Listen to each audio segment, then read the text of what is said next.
Ang ating pong topic ngayon, the seed, our Redeemer. Amen. So sa Tagalog mga kapatid, ang binhi, ang ating manunubos. Amen. So pakibasa nga po. Genesis chapter 3 verse 15. Kayo ng babae, aking pag-aawayin. Hindi mo't hindi niya'y lagi kong paglalabanin. Ang hindi niya ang dudurog sa iyong ulo, at sa sakong niya'y ikaw ang tutoklang. Okay. So, maliwanag po sinasabi ko dito. Genesis chapter 3 verse 15. I will put enmity between you and the woman, and between your seed and her seed. So, pansinin nyo mga kapatid, yung pagdating po sa her seed, capital letter S ang ginamit. He shall bruise your head, and you shall bruise his heel. Mga kapatid, maliwanag po, meron po talagang alitan. Meron pong paglalaban. Amen? Between the seed of Satan and the seed of the woman. Amen. So mga kapatid, simula pa lamang ng banal na kasulatan, sa unang aklat ng Biblia, makikita na po natin na ipinapakita po dito ang magiging future ng binhi ng babae na walang iba kundi si Eva. Si Eva po ang tinutukoy ditong woman who will defeat the serpent. Sino pa yung serpent? Walang iba kundi si Satan, mga kapatid. So kung titingnan po natin the prophecy, the biblical prophecy, the seed of the woman will defeat. Tatalunin po ng binhi ng babae ang ahas na walang iba kundi si Satanas. Amen. Para sa ating pong mga mananampalataya, ibig sabihin Christians, mga kapatid, ang propesiyang ito ay patungkol po sa birheng kapanganakan ng ating Panginoong Jesus. As it highlights, a child born from the woman is the seed and not the man's. Ano to mga kapatid? Minsan, sa ating pong pagbabasa, kinakailangan po talaga dito isang malalimang pag-iisip, mga kapatid. Malalim na pag-iisip. Kasi, yung seed, alam niyo pa yung seed? Yung binhi, wala po sa babae yun. Kundi nasa lalaki, mga kapatid. Amen. At dito nga po, mga kapatid, ito pong tinutukoy na binhi. Wow, next na. Okay. Yan. This seed represent the coming of a Redeemer, through whom humanity can overcome the effect of sin and death brought by the serpent in the Garden of Eden. So mga kapatid, nakikita po natin dito, sa kontekstong ito, tinutukoy po dito ang pagbagsak po ng unang magulang po natin. Ibig sabihin, ang pagkakasala ni Eva at ni Adan doon po sa halamanan ng Eden. At sa pagkakasalang ito, mga kapatid, sa pambungad pa lamang ng Genesis chapter 3, kita na po kagad natin ang solusyon ng ating Panginoong Diyos. Amen. Ay sa pamamagitan nga po ng kanyang binhi o ng binhi ng babae, magkakaroon po tayo ng katubusan sa ating pong mga kasalanan. Amen. So, naniniwala po ba kayo sa Biblia? Sino po ang naniniwala sa Bible? Amen. Ang Biblia, mga kapatid, sa totoo lang, ito po ay naglalaman ng salita ng Diyos. Bakit ko binigyan ng tiin na naglalaman? Kasi hindi po lahat ng nakasulat sa Biblia ay salita ng Diyos. Naniniwala ba kayo? Kasi may mga nakasulat doon, nagsasalita si Satanas eh. Si Lucifer, sabi niya ako'y aakyat. Di ba? Sa mataas na dako. So, hindi talaga lahat ng nakasulat doon salita ng Diyos. Subalit, ito ang totoo, mga kapatid. Ang Biblia ay naglalaman ng salita ng Diyos. Amen. Naglalaman po ito eh. Kasi dito po tayo matututo sa Biblia, mga kapatid. Pagamat merong mga pananalita ang dyablo, may mga pananalita ang masasamang tao, pero kita po natin, higit na madami ang salita ng mabuting Diyos at ng mabubuting tao. Di ba? Sa panahon nga po ni Esther, nagsasalita si Haman. Sino pa si Haman? Si Haman. Masama. Tama? Si Mordecai, mabuting tao. Siya ang tiyuhin ni Esther. So, makikita natin dito. Nasa Bible yun eh. Kaya nga, never claim that the Bible is the Word of God. Say it, the Bible contains the Word. Ito'y naglalaman ng salita ng Diyos. Yan po yung tamang pag-aaral, mga kapatid. Kasi marami kong pilosopo sa mundo nito eh. Pwede tayong ma-check doon. Amen. Okay. Mga kapatid, ang binhing ito ay nagre-represent ng pagparito ng manunubos through whom the humanity can overcome the effects of sin. Mapagtatagumpayan ng sangkatauhan ang epekto ng kasalanan at kamatayan. Amen. Gusto niyo ba yun? Na tayo pong lahat ay mananagumpay? Amen. Ang sabi nga po ng banal na kasulatan sa pangusap ni Apostol Pablo, we are more than conqueror. Higit pa po tayo sa mga mapagtagumpay. Amen. Bakit? Dahil nga po sa binhi. Amen. Na nasa sa atin na. Amen. Pansinin niyo mga kapatid, kung tayo po nag-aaral o nag-aral ng agronomy or agriculture, alam na alam po natin kung ano ang binhi. Diba? So, ito po ay binhi, seed. Amen. Yan. Punla, kumbaga. O kaya, butil na itatanim natin. Ang isang butil, kapag ito'y naibaon sa lupa, kapag ito'y namatay, at ito'y mabuhay muli, siya'y mamumunga. At hindi lang isa ang kanyang bunga. Amen. So, kailangan yung binhi mamatay. Amen. Kaya nga, ang ating Panginoong Jesus namatay upang tayong lahat na kanyang mga anak ay mabuhay. Amen. Praise God. Hallelujah. So, ito pong unang pangakong ito. Next Paul. Ito pong unang pangakong ito. Yan. The first promise of the gospel ay masusumpungan po natin sa Genesis chapter 3 verse 15. Ang tawag nga po ng mga nag-aaral ng banal na kasulatan, ito po ay proto-evangelium. Nang ibig kong sabihin, the first promise of the gospel. Because the gospel is the evangelium. Good news. Ito po ng pangako ng mabuting balita na ang binhi ng babae ang siyang magiging manunubos natin. Amen.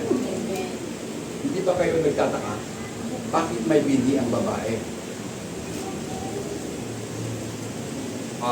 Medically speaking, or kaya in biology, mga kapatid. So, pag-usapan na natin sa malawakang pag-aaral. Biology. Tingnan sa biology. Sino ba ang nagpo-possess? Sino ba ang may taglay ng binhi? Hindi ba lalaki? Lalaki po ang may binhi. Anong taglay ng babae? Egg cell. Di ba? So, pero dito, binhi ng babae ang tinutukoy. Bakit? Sapagkat wala pong lalaki involved sa pagbubuntis ni Maria. Amen! Siya po ay birhen nung siya ay manganak. Amen. Siguro tataka kayo. Meron bang virgin birth? Meron. Si Mary lang nula. At wala na pong babae sumunod kay Mary na nanganak ng birhen. Amen! At dito mga kapatid, where God declares enmity between Satan and the woman and between their respective offspring. In a typical patriarchal society, and as noted in biblical tradition, children's seed comes from the father and not from the mother. So, tandaan niyo na, ang bini galing dapat sa tatay, hindi sa nanay. Dahil ang nanay, eggs ang meron. Yan. So, dadaanan natin konti lang po sa biology. Ang binhi sa biology ay tinatawag po spermatozoon. Yan. Next na po. Yan. Yan po. Spermatozoon. Ang ibig sabihin, sperm. Panlalaki po yan, mga kapatid. It is the male reproductive cell containing genetic materials that fertilizes the female egg.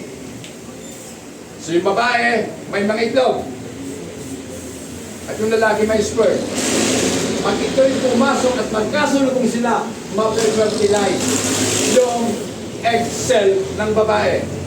Leading to a zygote. Zygote, yan. Zygote ang pronunciation niya, ha? Z-Y-G-O-T-E. Zygote. And eventually, a new life was formed in the womb. Diba? So magkakaroon na po ng bagong buhay sa sinapupunan ng mga babae. Dahil doon sa binhi ng lalaki. Pero si Maria, kakaiba, mga kapatid. Walang lalaki. Sapagkat maliwanag ang sabi sa banal na kasulatan, ikaw ay lililiman ng banal na espiritu at ikaw ay magdadalang tao. Amen. So, si Jesus ay lalang ng Espiritu Santo. Ginamit si Mary upang ipanganak siya sa laman. Amen. Next po. Okay. So, at dito po mga kapatid, makikita po natin, yan po ang plano ng Diyos ng pagliligtas. In 1677, si Anthony van Leeuwenhoek, ano kaya to? German siguro kasi may mga van was the first to observe sperm under microscope and noted that sperma and semen both meant seed. So ibig sabihin, yung sperma at semen, ibig sabihin po ay binhi. At kung titingnan po natin, mga kapatid, sa aklat po ni Mateo, pagdating po sa genealogy, binibigyan po ng diin dito na si Jesus ang tagapagligtas, the Messiah. At ito po ay makikita po natin ang pinakaugat ng kanyang lahi ay mula kay Abraham hanggang kay Haring David. Samantalang sa Luke account, sa sulat po at sa Ebanghelyo ni Lucas, makikita po natin ang ancestry ni Jesus ay nanggaling po kay Adan. Bakit kay Adan? Ang ibig sabihin lamang dito, may koneksyon ang ating Panginoong Jesus kay Adan dahil ito'y para sa lahat ng lahi ng tao. To all humanity, mga kapatid, para sa lahat ng tao. Amen. So, matatandaan po natin, mga kapatid, dito po ipinapakita ang pagiging unique ng binhing ito ng babae. Sapagkat si Jesus po ay bunga po ng pagbubuntis ni Maria na wala namang amang lalaki. Amen. So, mga kapatid, next part. Okay. These genealogies serve to show Jesus legitimacy as the Messiah and fulfill Old Testament promises. So ipinapakita po lamang dito ang pagiging totoo, legitimate, na si Jesus ang tagapagligtas at siya ang katuparan sa hula. Doon po sa Genesis chapter 3 verse 15. Next.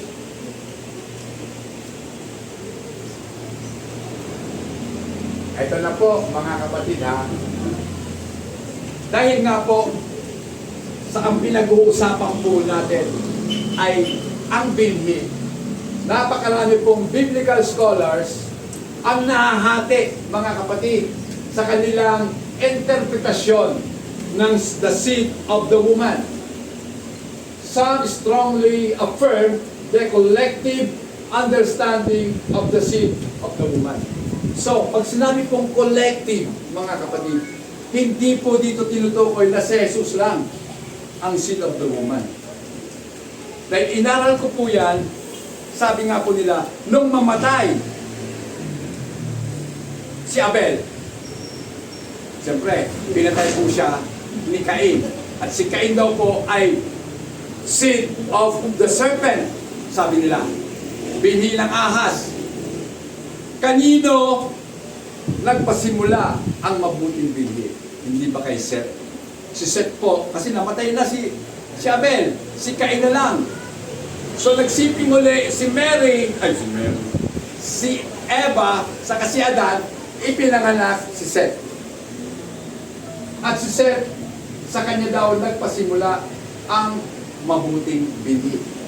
So makikita talaga natin na meron, nung panahon po yun, kita na po natin na meron pong iilan na mabubuting binhi ang ating Panginoon. Kabilang na po doon si Noah. Dahil lahat ng masasama, pinatay ng ating Panginoon sa tubig. Tama? Yung mabuti, yung merong mabuting kalooban, masunurin sa ating Panginoon. Kaya ko po binibigyan ng diin ang pagiging masunurin sapagkat ito po ang paraan ng Diyos upang ang tao malitas. Amen? Kung hindi pa masunurin, si Noah, malulunod siya. At dito makikita po natin, ang angkal lang ni Noah ang naging masunurin. Tama? Mabuti pa yung mga hayop eh. Nung pinapapasok ni Noah, pasok sila. Sumusunod sila kay Noah. Ang tao, matitigas ang ulo. Ano nga kayo sa sarili nyo? Malambot ba ang ulo ko? Ako ba'y nagpapasako? Kasi sinabi ng Panginoon, lahat ng mabubuting, lahat ng mabuting mga hayop at maging yung hindi mabuti, yung malinis at hindi malinis. Amen? Diba? Ano ba yung mga malilinis na hayop? Alam nyo ba? Hindi po 2x2 ang pumasok. 2x2 doon sa maruruming hayop. Pero sa mabubuting hayop, 7. Diba? Kasi pwede silang katagin din. Kasi malinis sila.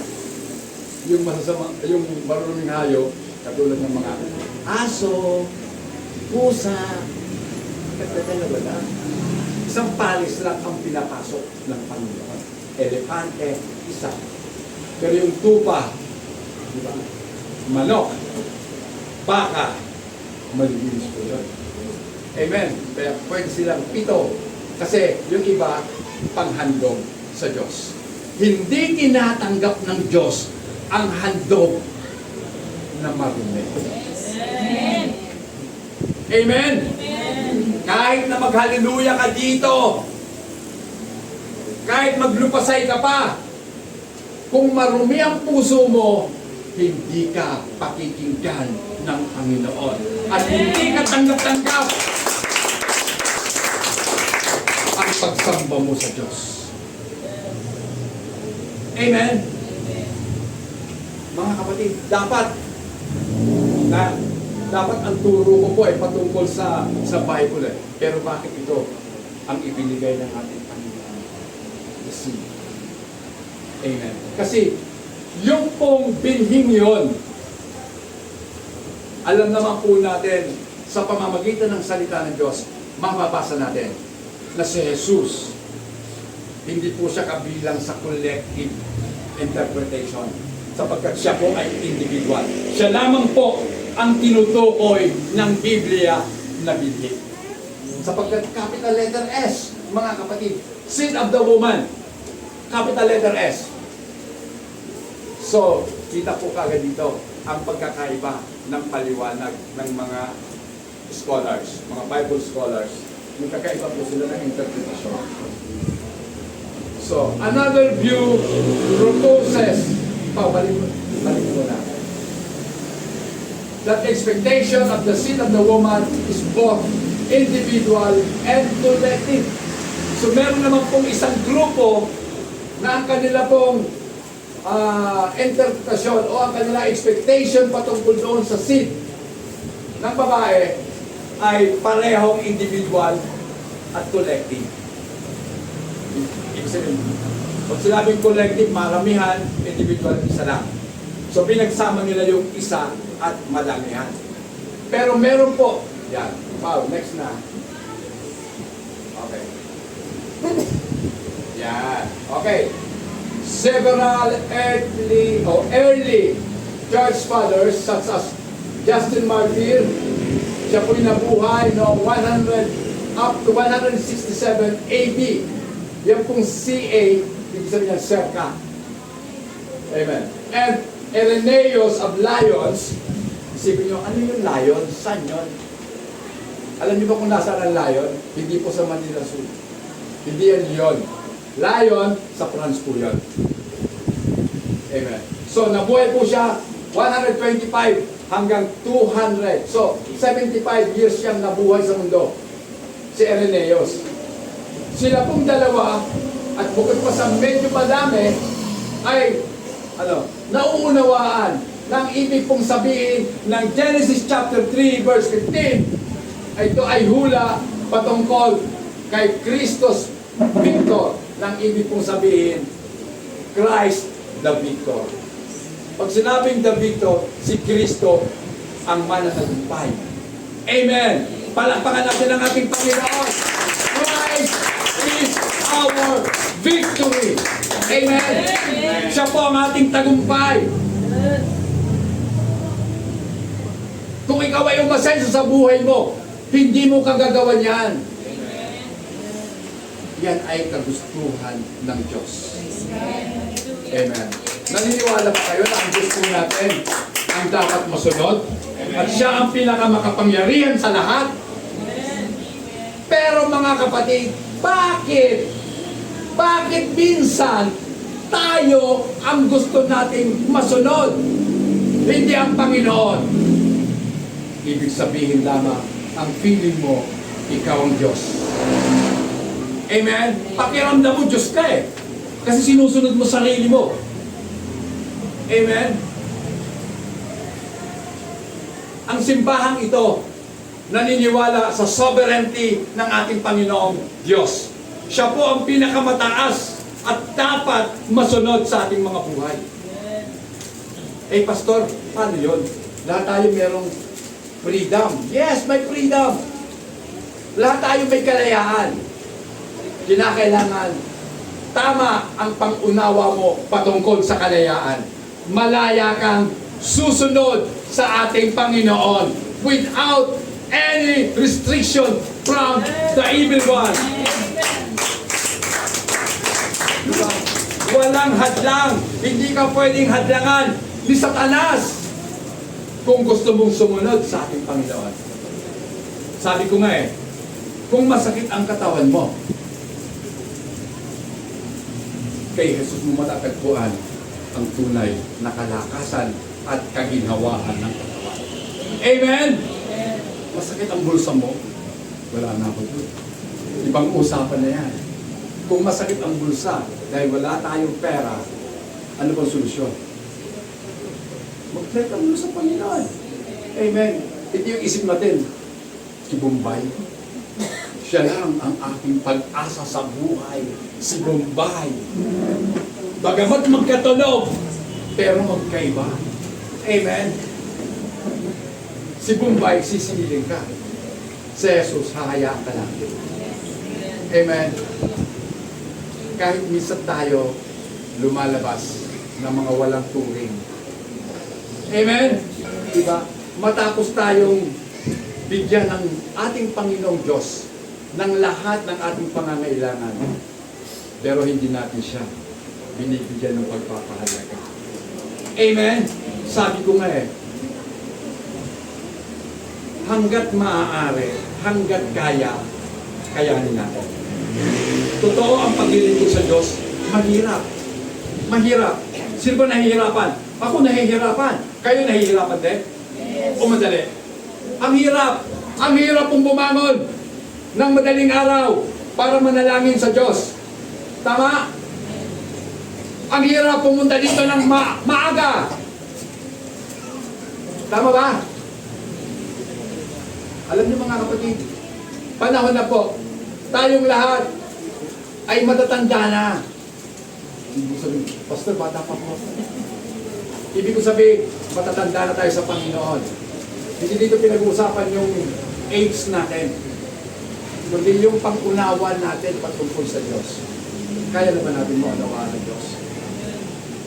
Hindi mo maunawaan ng Diyos maliban na bigyan ka niya ng pang-unawa. Amen. Madaming matatalino, pero wala walang alam patungkol sa Diyos.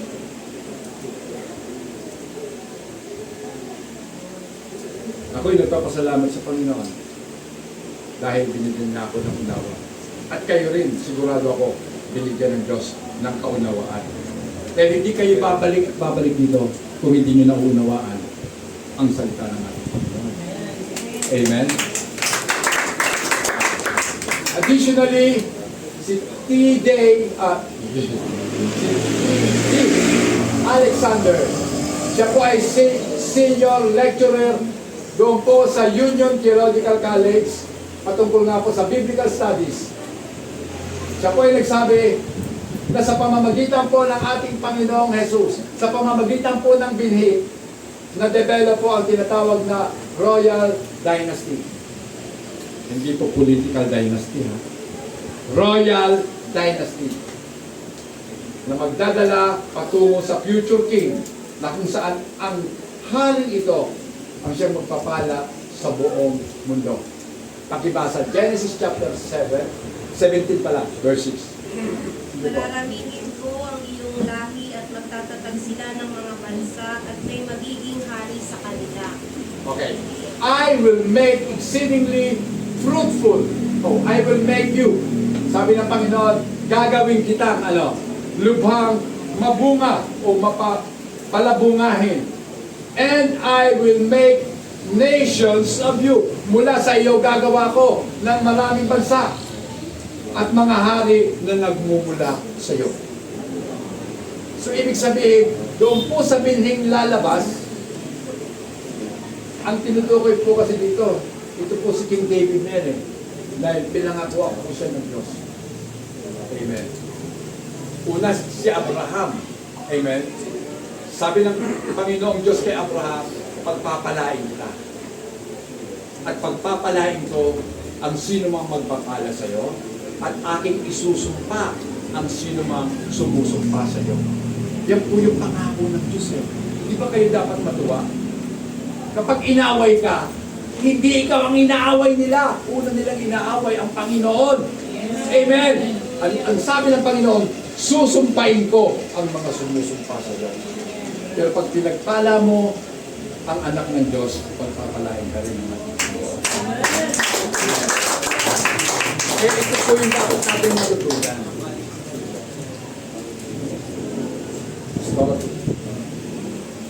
Ano pong ibig mo sabihin?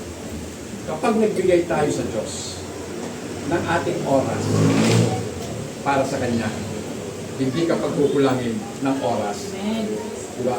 Lahat po tayo merong 24 oras sa isang araw. Lahat yan, mapamahirap, mayaman, mangmang o matalino, merong 24 oras. Pero ang tanong, paano natin ginagamit ang 24 oras na meron tayo?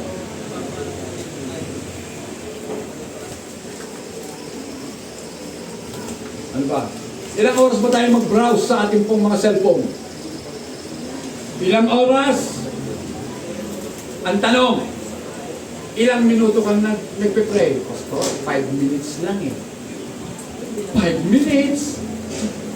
Wow, galing. 20 minutes lang naman. Daminari ako, 20 minutes. Okay. So, sino ba sa atin dito umaabot ng 20 minutes pag nag-pray? Kasi pag pinag-pray mo lahat ng kapatiran, kulang ang isang oras. Kilala niyo ba sila? Ako po, memoryado ko na. Ang mukha ninyo, ang pangalan ninyo, nasa isip ko na.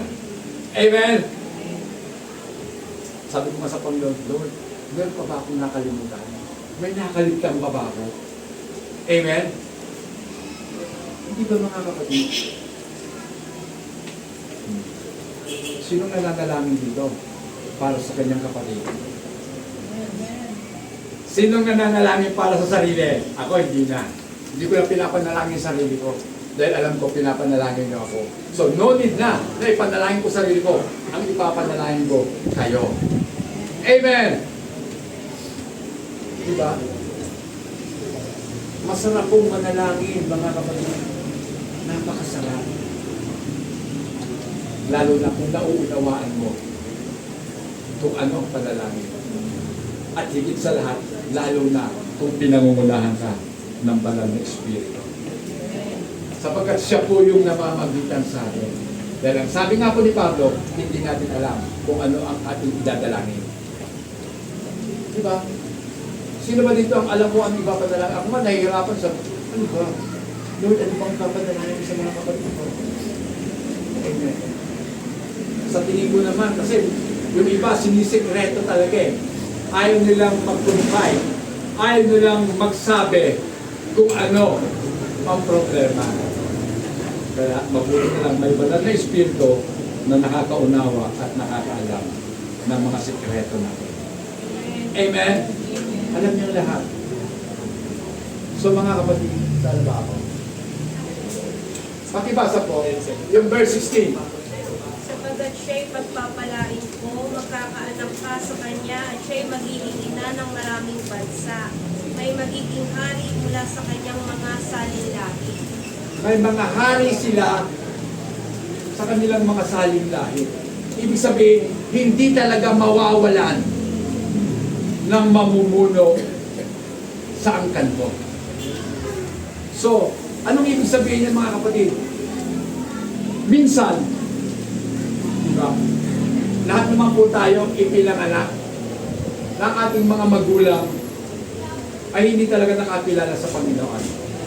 Ako po, sa totoo lang, hindi po mananampalataya ang aking magulang.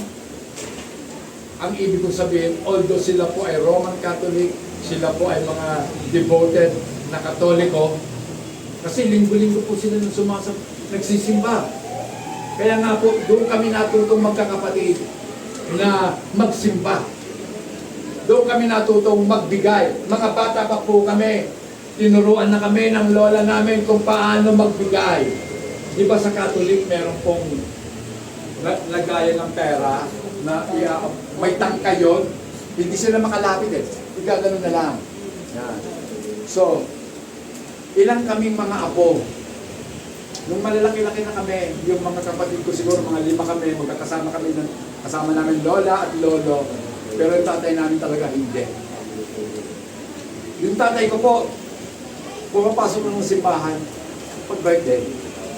Saka nung ikinasal siya. At nung namatay siya. Totoo yun, pinasok siya sa simbahan. Kaya nga ako nalulungkot talaga sa nakakalungkot. Diba? Mga kapatid, nakakalungkot. Pero dito pa ako nagpupulit ng papasalamat sa Panginoon. Mula sa angkan na hindi naniniwala sa biblical na Jesus. Kasi ang Jesus po nila hindi biblical eh. Hindi biblical. Isipin mo, may larawan si Jesus doon. Samantalang sabi ng Biblia, huwag kayong gumawa ng anumang bagay na inanyuan. At huwag niyo silang luluhuran o paglilingkuran. Hindi naman namin siya, pastor, pinaglilingkuran eh. Hindi naman namin siya niluluhuran. Ano? Hindi. Yun ang mahirap sa tao eh. Yung salita natin, pinagtataksilan tayo. Diba? Nagsasalita tayo nang hindi totoo. Tama ba?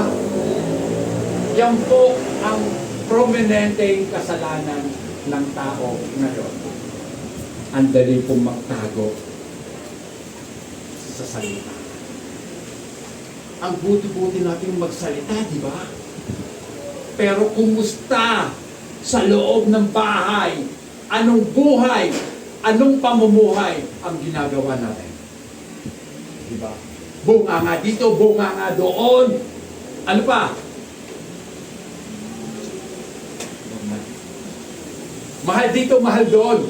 Kabaliktaran. Kuha nyo? Sino ba dito ang nagsasalita pang mahal?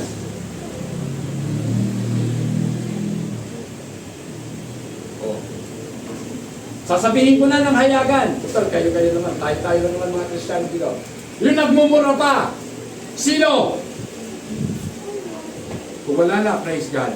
Buti naman. Amen. Sana maging totoo kayong lahat sa salita ninyo. Amen? Dahil sabi ko nga, madaling magtago sa salita. Madaling mangako. Tama! Pero, ang tanong, paano mo tutuparin ang pangako? Kung wala si Kristo sa puso mo. Pero pag nasa puso natin si Kristo, tiyak yun, magagawa mong sumunod. Kasi, nasa sayo si Kristo, ang proto-evangelyo, ang unang mabuting balita ng pagsunod sa Diyos. Amen. Kayong masunurin. At siya'y naging masunurin hanggang kamatayan. Kaya ba natin sumunod sa Panginoon kung ang pinag-usapan ng kamatayan? Hindi pa ako nagtataka, mga kapatid. Maraming bansa talagang magpapakamatay para sa maling pananampalataya. Sa Middle East, diba? Sila nagsasabi na ang kanilang relihiyon ay daan ng kapayapaan, pero sila ay handang mamatay para sa kanilang ipinaglalaban. Sino to? Mga Muslim, mga kapatid. Diba?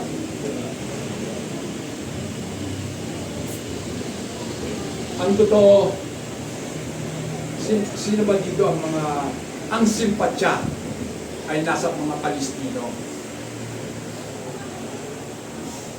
Alam niyo ba mga kapatid, ito sasabihin ko ng totoo.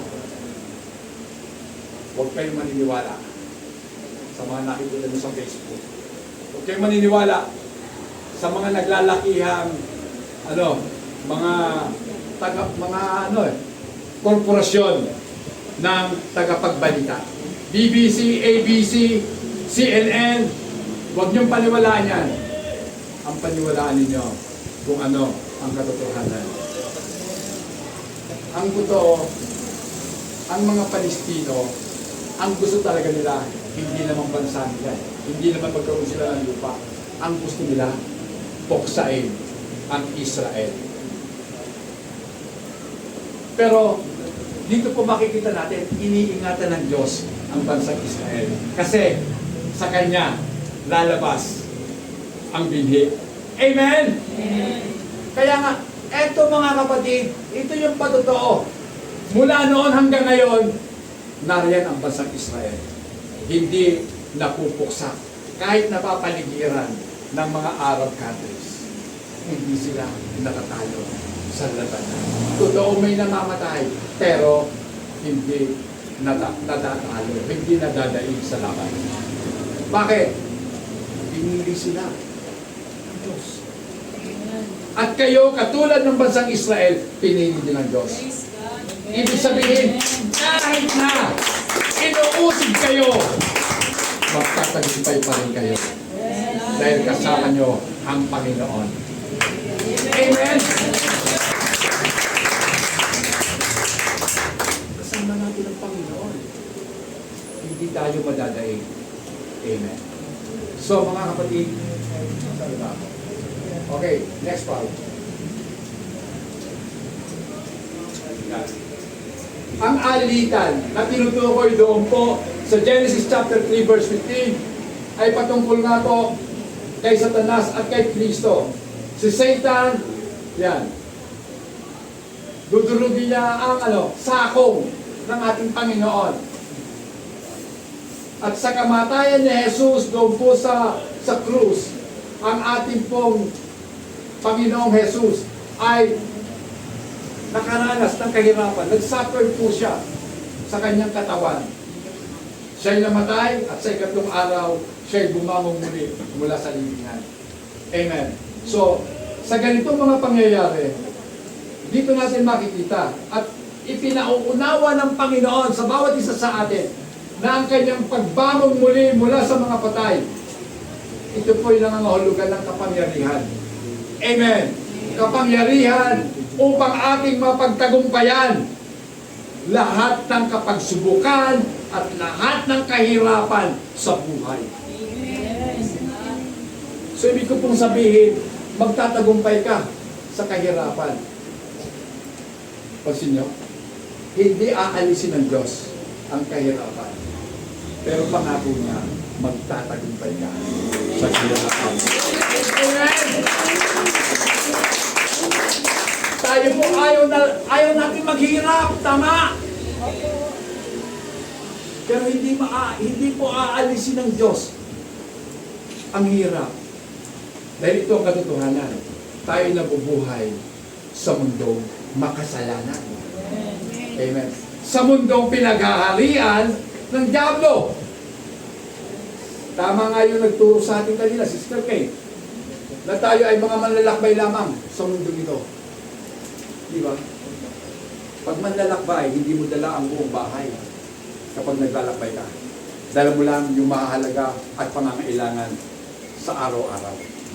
Ang Israelita, nung sila lumabas mula sa Ehipto, hindi naman nila dala yung mga kayamanan nila eh. Dala lang nila yung mga alahas siguro nila kasi mga nakasabit sa leeg, nakasabit sa tenga, nakasabit sa ilong. Ay, sa ilong. Wala. Yung mga dito, bracelet, anklet, yun. Bakit ko nasabi na may mga dala silang dito? Kasi, di ba, nung umakit po si Moises sa bundok, nagkaisa ng mga tao, kinuha lahat. Nasaan yung mga dito na ngayon? Ilabas yan at gagawa tayo ng Diyos. Yung gintong goya. Di ba? Gunting goya. Ano tong gintong to? Gintong baka. Ginawa po nilang Diyos. Alam niyo ba kung bakit? Yung baka kasi simbolo ng kalakasan.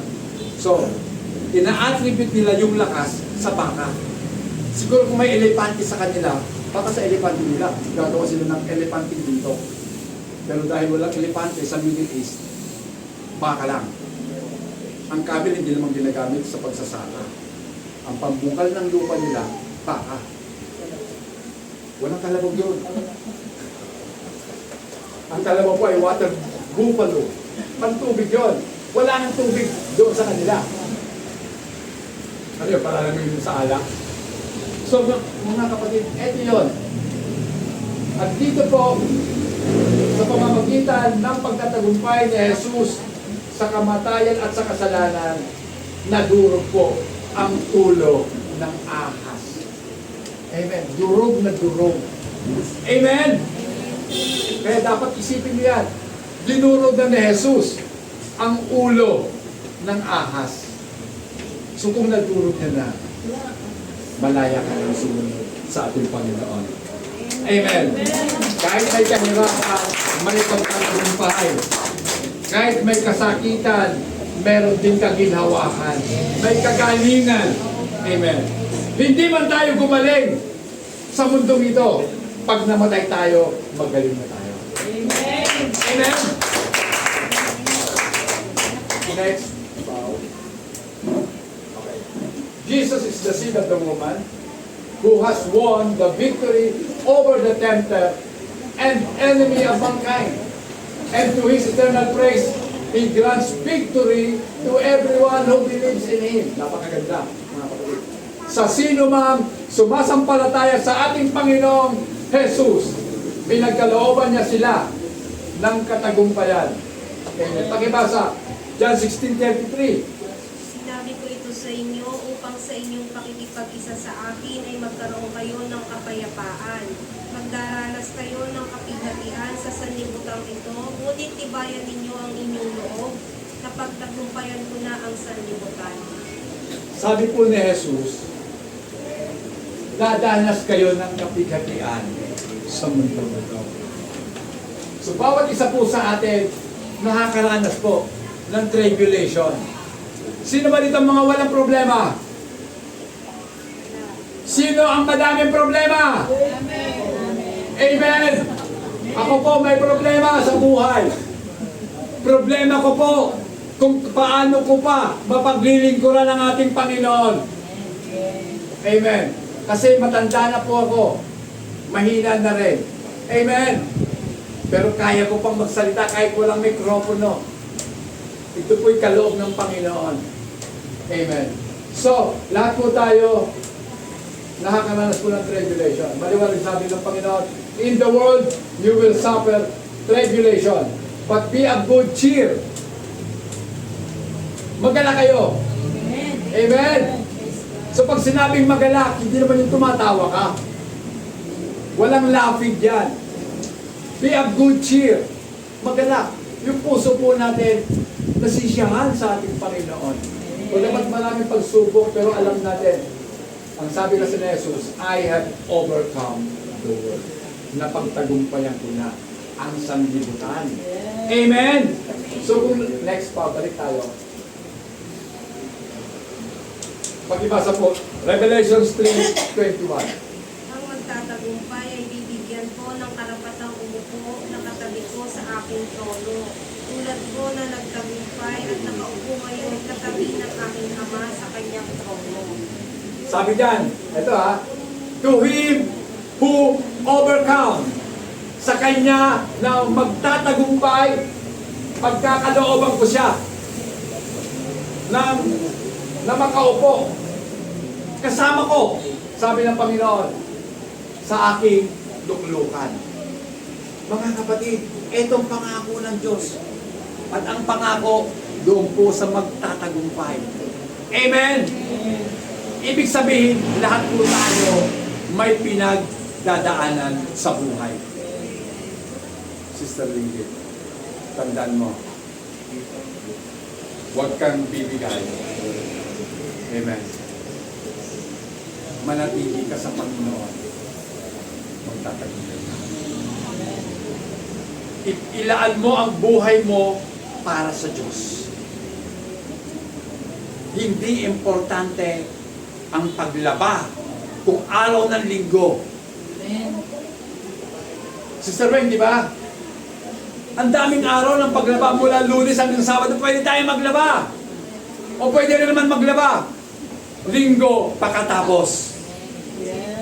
Hindi natin pwedeng idahilan. Marami akong trabaho. Mabuti nga, binibigyan ka ng trabaho ng Panginoon. Kaya dapat, pasalamatan mo yung nagbigay sa'yo ng trabaho. Amen! Pasasalamatan natin si Jesus. Sa pagpapasalamat ba natin? Ganun lang, nakatayo ka lang. Ganun. Para pag hindi ka pinagpala ng Diyos, no?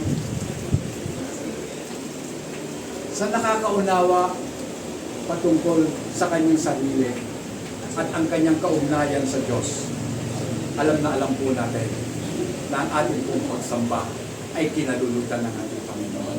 Amen. Amen!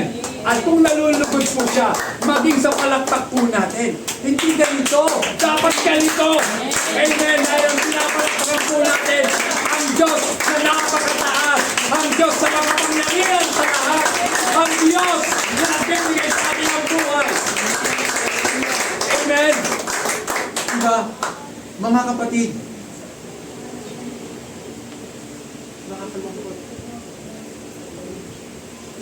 minsan pumupunta tayo dito. Para kanino? Nagbihis ka ng maayos? Para kanino? Sister Kim, para kanino? Para sa Panginoon! Hindi ba, Brother Val? Para sa Panginoon! Kaya, ang gagawin po natin, isuot na natin yung pinaka-the best. Bakit ba gusto natin isuot pag namatay tayo yung pinaka-the best? Ano magagawa nung patay ka na? Isuot mo yung the best para sa Panginoon. Amen! Pastor! Bakit nakaganyan ka? Oh, the best ba yan? Alam nyo, pag tumanda kayo, may iisip nyo rin yun. Ayoko na magsuot ng matitigas. Di ba? Although meron akong matigas sa sapatos, kaya lang ayoko na pag hindi malakad tumutunog. Gusto ko po, magaan lang. Amen. Di ba? Mabigat na nga ang katawan. Susuot ka pa ng mabigat na sapatos. Ano na? Pero, kung hinihingi ng pagkakataon, bakit hindi? Di ba, Pao?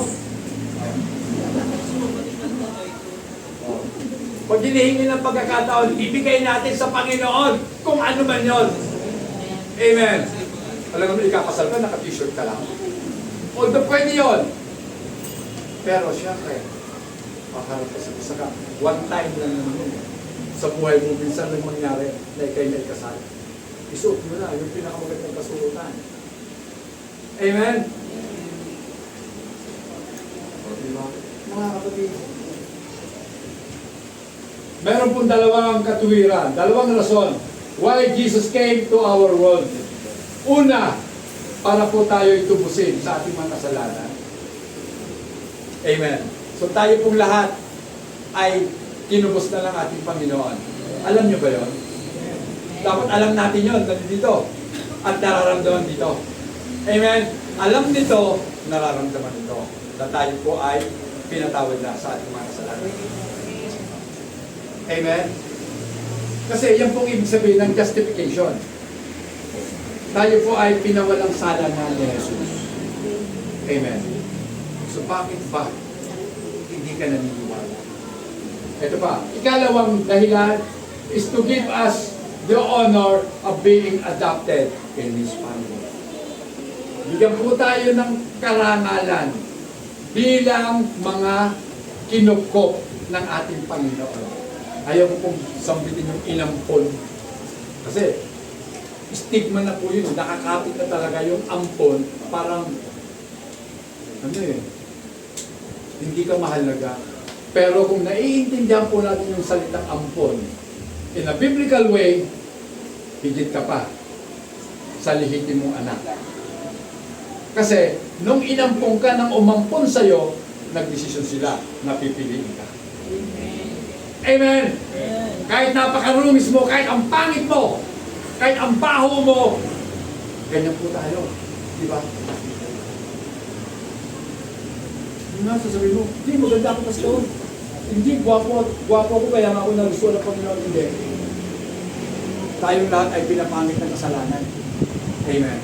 Pero, pinili tayo ng Panginoon. Ito gusto ko. Si Brother Blair, gusto ko yan. Si Brother Jay, gusto ko yan. Oh. Kaya nga tayo tinawag ng Panginoon. Pero tandaan po natin, marami sa mga tinawag, ayaw talaga.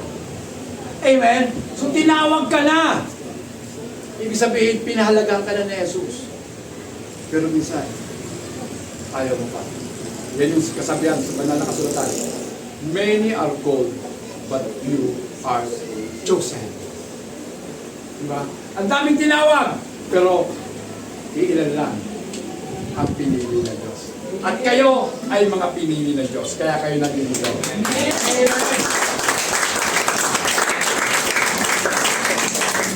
Okay. So, tayo po ay mga ampon ng ating Panginoon. Amen? Dapat na tayo matuwa, ilampon tayo eh. Diba? At yung ampon,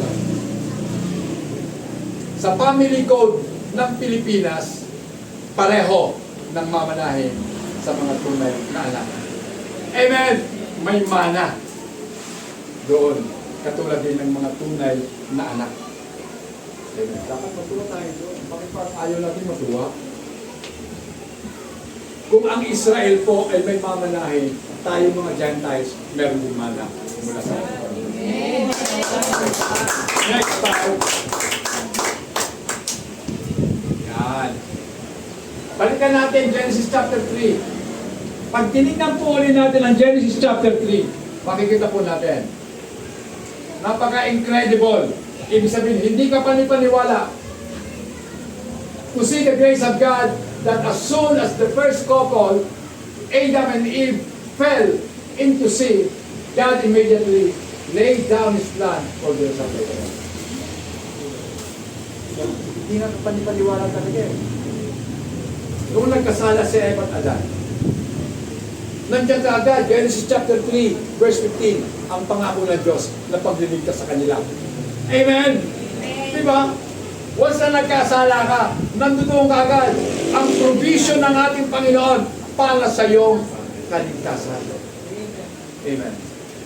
Kaya nga po mga kapatid, dati sabi ng boss ko sa akin, Rick, kung ang Diyos ay talagang makapangyarihan, bakit pinahintulutan niyang magkasala si Eva at Adan?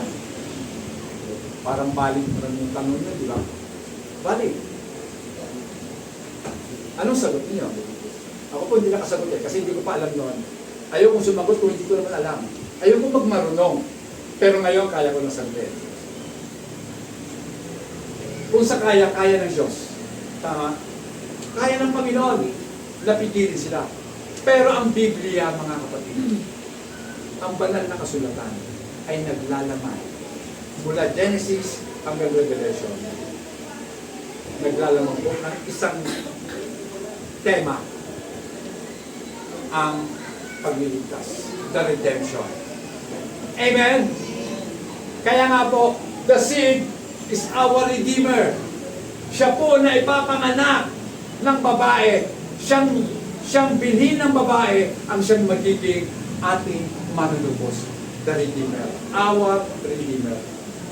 Okay. Sabi nga po ni Martin Luther, yan, next part. All the promises of God lead back to the first promise concerning Christ in Genesis chapter 3, verse 15. Si Martin Luther naniniwala na ito pong sin ay individual. Isang tao lang. Walang ibang kundi ang ating Panginoong Jesucristo. So, ang tinutukoy po ng Genesis chapter 3, verse 15, si Kristo. And the faith of the fathers in the Old Testament era and our faith in the New Testament are one and the same faith in Christ Jesus. Iisa lang yun. Kung ano yung pinaniniwalaan sa Old Testament patungkol sa the seed, yan din ang pinaniniwalaan natin hanggang ngayon. Yan pong sabi ni Martin Luther. Next part. Sige. Okay. Time does not change the object of true faith. Ang panahon po, kailanman hindi po niya kayang baguhin. Yan. Ang object, yung pinatutungkulan ng tunay na pananampalataya. Kasi doon po sa Old Testament, ang tinutukoy na binhi doon, at ang tinutukoy sa New Testament na binhi, walang iba kundi ang ating Panginoong Jesus. Siya yung object. Siya yung ating pinatutungkulan ng ating pong pagtitiwala, si Kristo. Amen? Kasi, si Jesus, ito yung pangalan. Amen. Yung Ama, katawagan. Pag sinabing Ama, mga kapatid, nangangahulugan na ang tinutukoy ay ang relasyon. Diba? Kung may ama, may anak. Tama ba ako? Hindi ka magiging ama kung wala kang anak, kung wala kang karelasyon. Hindi ka magiging asawa kung wala kang asawa. Tama ba ako? So, yung father, it signifies relationship. Kaya nga, merong ama, may anak. At yung Espiritu Santo, mga kapatid, ano ba yun? Kaya sa iba, hindi ko masisisi yung iba. Naniniwala sila na ang Holy Spirit hindi talaga Diyos. Pero ako po'y naniniwala na ang banal na Espiritu ay ang Diyos mismo. Amen. Sapagkat unang-una, ang Diyos ay hindi nakikita. Kaya lang siya nagpakita para tubusin ang tao sa kanyang kasalanan. Hindi siya may patako sa krus kung hindi siya nakasama.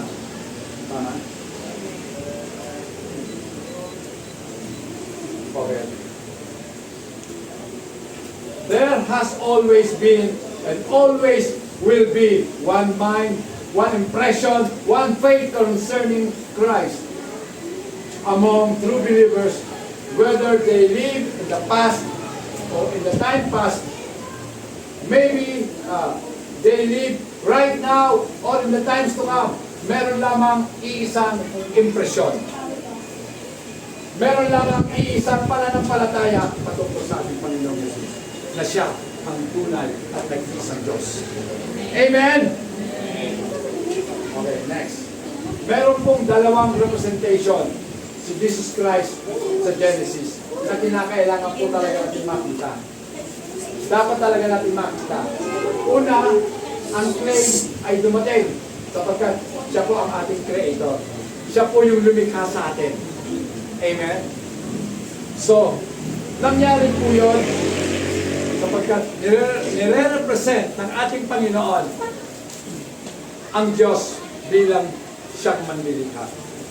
At ang lahat ng bagay ay nalikha sa pamamagitan ni Jesus. Sapagkat si Jesus ang salita ng Diyos. Amen? At nung magsalita ang Diyos sa Genesis chapter 1, lahat ng bagay ay nalikha sa pamamagitan ng kanyang salita. Amen. Then the second claim is brought about by our redemption. So ang ikalawa pong katotohanan na ang ating Panginoong Jesus ay nagdala sa atin ng ating pong katubusan. He paid the price. Binayaran po niya ang presyo ng ating pong kaligtasan. Amen? Pakibasa nga po 1 Corinthians chapter 6 verses 19 hanggang 20. Yan. Hindi ba ninyo alam na ang inyong katawan ay templo ng Espiritu Santo na nasa inyo at ipinagkaloob ng Diyos sa inyo? Hindi ninyo pag-aari ang inyong katawan, sapagkat binili na kayo sa isang halaga, kaya't gamitin ninyo ang inyong katawan upang maparangalan ng Diyos. Ang liwa-liwanag, mga kapatid. Salitang nagtatanong, or do you not know, hindi nyo ba alam na ang inyong mga katawan ay templo o tirahan ng banal na Espiritu? Tirahan po, dito po nakatira ang Holy Spirit. Amen! Sa katawan po natin. Yan. At ang sabi po dito, whom you have from God. And you are not your own. Dapat mo malaman, hindi mo lang pag-aari ang sarili mo. Amen! Dahil tayo po'y tinubos na. Diba? Ang isang bagay na nakasangla, kapag ito'y tinubos ng isang tao, pag-aari niya na ang kanyang tinubos. Tama ba ako? Tayo pong lahat ay tinubos na ni Kristo. Pero bakit piling natin tayo po nang may-ari ng sarili natin? Dapat siya na ang nasusunod sa buhay po natin. Verse 20, for you were bought at a price, sapagkat pinili ka ng halaga. Therefore, kaya nga, glorify God. Luwalhatiin ninyo ang Diyos sa pamamagitan ng inyong katawan at ng inyong espiritu. Ibig sabihin, ng katawang ito at ng ating pamumuhay. Amen! Sapagkat ang espiritu ang siyang nagbibigay buhay sa tao. Tama? Kung walang espiritu mo sa'yo, dead ka na, patay ka na. Pero dahil nasa atin ang espiritu, nagagagawa tayo ng mabuti. At dahil mabuti ang gawa natin, naluluwalhati ang ating mundo. Okay. Yeah. So, diba? Amen. So having established these truths, we recognize the reality that the only way we can enjoy this life to the fullest is when we surrender ourselves to Him. Gusto nyo maging masaya? Amen. Gusto nyo ma-enjoy ang buhay ng puspos na puspos ka? Ibig sabihin, na-enjoy mo ang buhay ng lubusan. Kahit mahirap, nag-enjoy ka sa buhay. Amen. Huwag mo sabihin sa kanila, pag mayaman na ako, saka ako mag-enjoy sa buhay. Kapatid, pag mayaman ka na, hindi ka mag-enjoy sa buhay mo. Laging iisipin mo, baka mabawasan ang kayamanan ko. Amen! Diba? Sabi nga natin aanhin mo yung 48. Brother, 48 pa yun dati? Sinabi ni Diskaya, 48 yung kanyang luxury vehicles. Aanhin mo yun! Alam niyo ba ang kotse niya? Yung kanyang Rolls Royce, magkano halaga? 42M! Walang simbahan na yun. 42 million. Itong building na to, wala pa tong 20 million. Pero pag pinatayo mo to sa DPWH, ang presyo nila 100 million. Alam na natin yan. Diba? Mga kapatid, yes. Gusto mo masyal sa buhay, surrender mo ang buhay mo sa Panginoon. Amen. Amen. Lahat po tayo dapat isuko natin ang ating buhay sa Panginoon kung gusto mong sumaya. Amen. Ako gusto kong sumaya. Kahit sa maikli sandali na lang sa buhay na to, gusto ko rin maranasan ang totoong saya. Mas masaya kapag nag-iibig ka sa Diyos. Mas masaya kapag yung lakas mo, ginagamit mo para sa Diyos. Yung pera mo, ginagamit mo para makatulong sa iyong mga kapatid. Amen! Kahit nawalan ka, pero masaya ka. Yun ang kakaibang saya. Dahil naniniwala po tayo, mas mainam ang nagbibigay kaysa sa tumatanggap. Better to give than to receive. Amen! Magbigay ka ng oras para sa Panginoon, magiging masaya ka. Amen! Ibigay mo yung love sa ibang tao, magiging masaya ka. Huwag mong hindi na, mahalin mo ako. Ha? Diyos lang po ang humihingi. Diba? Sabi ng Panginoon, you shall love the Lord with all your heart, with all your soul, with all your mind, with all your strength. Diba? Ibibigay natin lahat sa Panginoon, pati oras na hinihingi niya, ibigay natin. Amen. Dahil kapag ibinigay mo yan, sapat ang 24 oras para maging masaya ka sa buhay. Amen. Tumayo po tayo lahat ng mga kapatid.